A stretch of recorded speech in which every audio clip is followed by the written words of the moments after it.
आईने मोबाईल काढून घेतला आणि त्याचाच राग मनात धरून लेकीने टोकाचं पाऊल उचललं. काय आहे नेमकं प्रकरण ते जाणून घेण्यापूर्वी चॅनलला सबस्क्राईब करायला विसरू नका. ही धक्कादायक घटना चंद्रपूरच्या वरोरा येथे घडली आहे. वायगाव खडतर या गावात करिश्मा प्रभाकर माने ही तरुणी आपल्या कुटुंबाबरोबर राहते. तिचं वय अवघं 20 वर्ष आहे. तिलाही सतत मोबाईलवर बोलण्याची सवय होती. शिवाय सतत मोबाईल हाताळणे हा तिचा छंद झाला होता. ती मोबाईलशिवाय एक क्षण राहू शकत नव्हती, अशी तिची स्थिती झाली होती. मोबाईलच्या आहारी जाणे म्हणजे काय असतं हे करिश्मा म्हणजे उत्तम उदाहरण होते. तिचे घरचेही तिच्या मोबाईलच्या प्रेमामुळे नाराज होते. तिला त्याबाबत वारंवार सांगितलंही जात होतं, पण तिच्यात काही फरक पडत नव्हता. शेवटी करिश्माच्या आईने तिच्या हातून मोबाईल काढून घेतला.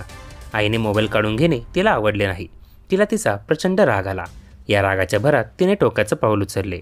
राहत्या घरात तिने गळफास घेऊन जीवन संपवलं आहे.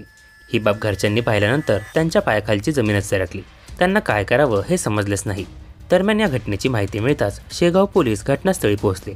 पोलीस अधिकारी योगेंद्र सिंग यादव या प्रकरणाचा तपास करत आहेत.